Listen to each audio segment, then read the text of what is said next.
Les services web ou les web services, du moins, c'est aussi quelque chose vers lequel vous allez, c'est-à-dire standardiser la façon dont les applications sont construites, bâties et communiquer jusqu'au industrialisation. Oui, tout à fait. Enfin, on a également on a encore une équipe de développement assez conséquente. Alors on fait faire beaucoup, mais on a encore un responsable génie logiciel avec quelques guillemets qui est là pour mettre des normes de programmation à différents étages, et notamment sur la partie sécurisation. Je travaille avec lui pour apporter cet angle de vue, apporter les bonnes compétences externes pour formaliser ça dans des guides de développement, des choses de ce type-là. Donc la partie web service, on s'en sert beaucoup. Par exemple, on parlait des véhicules tout à l'heure qui embarquent des PC.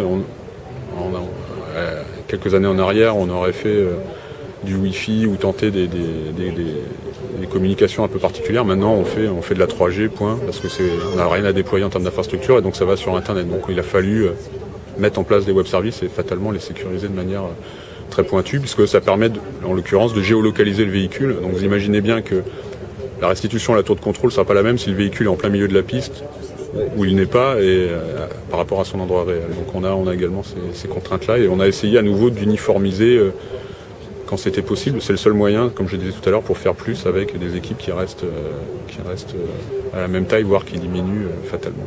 Ouais. Et le point que vous accordez en termes de sécurisation des applications, des développements que vous faites en interne, il est plutôt en augmentation, vous diriez? Oui, tout à fait. Oui, en augmentation. En fait, je viens des études, donc quand j'ai pris le poste de responsable sécurité, c'est forcément quelque chose qu'instinctivement j'ai cherché à rapprocher, et mes premières actions ont été plutôt d'attaquer la partie, on va dire, formalisation, c'est-à-dire typiquement les contrats, de dire que certains projets devaient être sécurisés, et qu'en fin de développement, on avait un test d'intrusion, et que ce test d'intrusion était contractuellement opposable à la mise en production. On a rajouté ça dans les cahiers des charges également, et puis je vous dis, je passe beaucoup de temps avec la personne en charge du développement et des normes de développement pour intégrer ces éléments-là.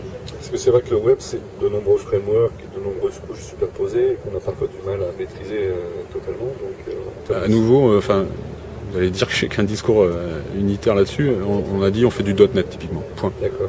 Et donc cette personne-là est en charge il suffit de l'attaquer entre guillemets à son niveau pour que ça redescende à un moment ou un autre dans les équipes de développement. Donc ce qui simplifie quelque part ma tâche, puisqu'il suffit que j'ai une bonne entente avec cette personne-là. Et donc typiquement ce sujet a été abordé quasiment à ma prise de fonction, et j'ai réussi à obtenir une personne qui est dédiée dans mon équipe à faire l'apport sécurité informatique auprès des chefs de projet qui ne sont pas obligés d'être des spécialistes du chiffrement ou de la manière de sécuriser un web service comme vous le mentionniez. Le chiffrement, c'est quelque chose que vous sentez devoir propager de façon plus large, ou qui peut se limiter finalement à des données très confidentielles? Alors ça, c'est un vaste débat, parce que pour moi la protection des données passe déjà par une classification très fine, et qui dépend des métiers, et les métiers ont des fois des besoins contradictoires. Je donne un exemple, vous prenez les plans de vol, on récupère les plans de vol d'Air France, de toutes les compagnies aériennes bien entendu, pour dimensionner nos installations, dimensionner potentiellement les équipes suivant les pointes qu'on pourra envisager.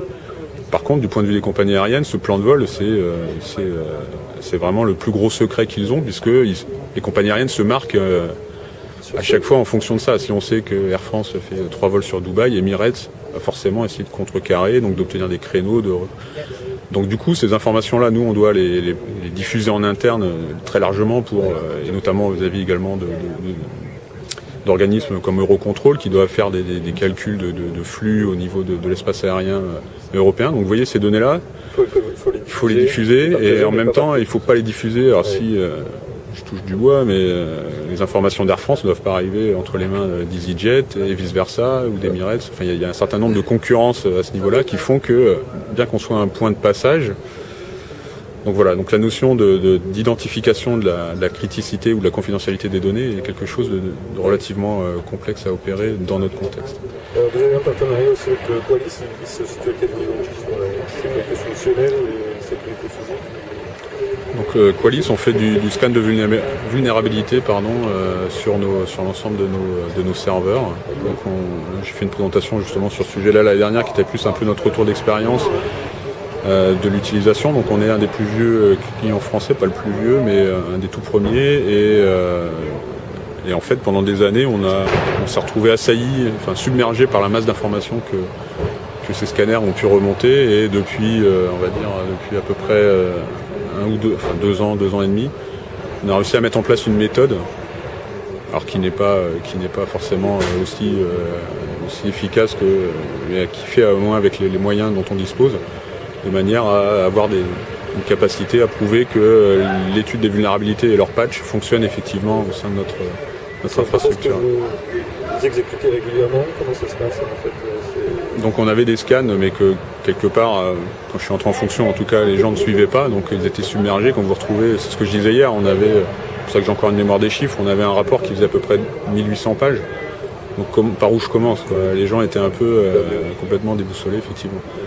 Donc quand je suis arrivé, j'ai vu ce problème-là, cette non-exploitation-là, donc on a réfléchi tous ensemble à comment est-ce qu'on pouvait progresser, et typiquement, c'est ce que je disais hier à la présentation, un des éléments était de dire il faut que quelqu'un vienne nous assister face à un transfert de compétences, nous fasse monter en compétences sur ces sujets-là, et nous donne un plan d'action clair. Et grosso modo, il dit il ne faut pas que ça dépasse une page.